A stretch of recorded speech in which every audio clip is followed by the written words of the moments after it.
पुण्यात्माओं, बिना बताए पता कैसे चले? स्वयं परमात्मा आए थे, 120 वर्ष रह के चले गए। हम लाल की पहचान करना जानते नहीं, इस कारण से मार खाते रहे।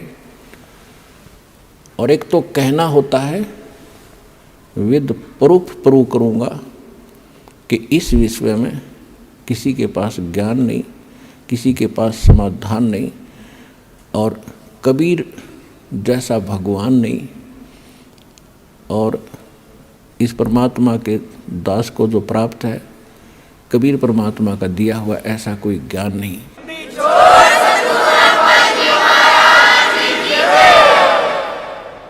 अब जो प्रसंग चल रहा है कि गीता ज्ञान दाता भी जन्म मृत्यु में, उसका उपासक भी जन्म मृत्यु में, इसलिए गीता अध्याय नंबर 7 के श्लोक नंबर 12 से लेकर 15 में गीता ज्ञान दाता कहता है कि अर्जुन, इस 7वें अध्याय में आपको ऐसा ज्ञान बता दूंगा कि फिर कुछ भी जानना शेष नहीं रहेगा।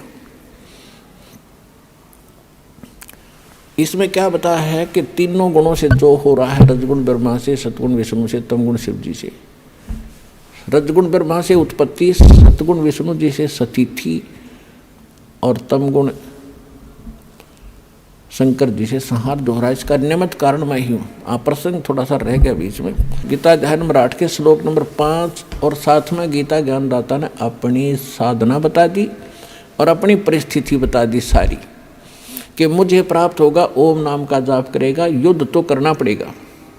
फिर 8वें अध्याय के 8, 9, 10 श्लोक में कहा है कि अर्जुन, जो उस परम अक्षर ब्रह्म की भक्ति करते हैं, उस परम दिव्य पुरुष परमात्मा परम अक्षर ब्रह्म सच्चिदानंद घन ब्रह्म की जो भक्ति करते हैं, जो उत्तम पुरुषत्व है, उसकी भक्ति जो करते हैं, वो भक्ति की कमाई के बल से, भक्ति की शक्ति से, योग बल से, योग माने भक्ति साधना। योग का अर्थ ये नहीं है कि आसन पद्म लगा कर बैठ जाए आंखें बंद करके, या ऊपर न पैर कर लिए अटपट, ये योग नहीं है। योग का अर्थ होता है जोड़, आत्मा का परमात्मा से मिलन करना, ये भक्ति क्रम कहलाता। तो योग माने भक्ति भी होती है, कि भक्ति योग के बल से, साधना के बल से, भक्ति की कमाई की शक्ति से उस परमात्मा के पास चला जाता है, और मेरी साधना करने वाला मुझे प्राप्त होता है। अब उस परमात्मा की भक्ति का उन्होंने मंत्र बता दिया 17वें अध्याय के 23वें श्लोक में, सांकेतिक। ओम तत् सत इति निर्देश ब्रह्मण तिर्विद समर्थ है, यानी सच्चिदानंद घन ब्रह्म के पाने का 3 मंत्र का जाप है, नथिंग एल्स, इसके अतिरिक्त कुछ नहीं। ओम ब्रह्म का, सरपुरुष का। अब फिर आइए गीता अध्याय नंबर 15 के श्लोक नंबर 16 और 17 पे। इसमें 3 पुरुष हैं, एक सरपुरुष, एक अक्षर पुरुष, और तीसरा जो आपको सिद्ध कर दिया 8वें अध्याय के 3रे श्लोक से, परम अक्षर ब्रह्म कहो, परम अक्षर पुरुष कहो। तो ओम जाप है ब्रह्म का, सरपुरुष का, जो 21 ब्रह्मांड का स्वामी है, और जो तत् है, ये है अक्षर पुरुष का, जो 7 संग ब्रह्मांड का स्वामी है, जिसको पर ब्रह्म, नेक्स्ट ब्रह्म भी कहते हैं। ये सांकेतिक है, ये इस दास के पास है, कोड वर्ड है ये। और सत भी कोड वर्ड है, सांकेतिक शब्द है।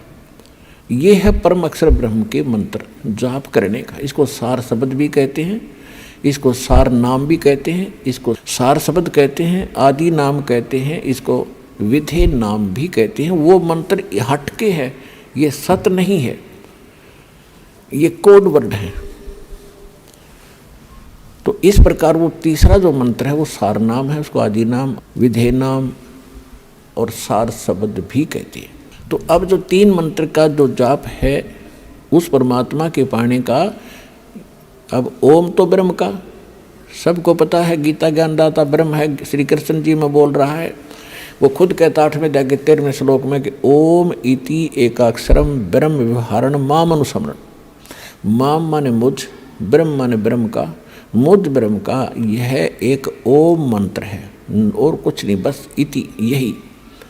और अंतिम सांस तक जो इसका जाप करता हुआ शरीर त्याग कर जाता है तो ओम से मिलने वाली परम गति को प्राप्त होता है।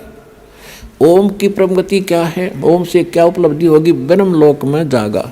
ब्रह्मलोक में श्रीमद् देवी भागवत 7वां स्कंद 562 और 63 पृष्ठ पे स्वयं देवी जी कह रही है, हिमालय राजा को ज्ञानोपदेश कर रही है और ब्रह्म का स्वरूप बता रही है कि उस ब्रह्म का ओम नाम है।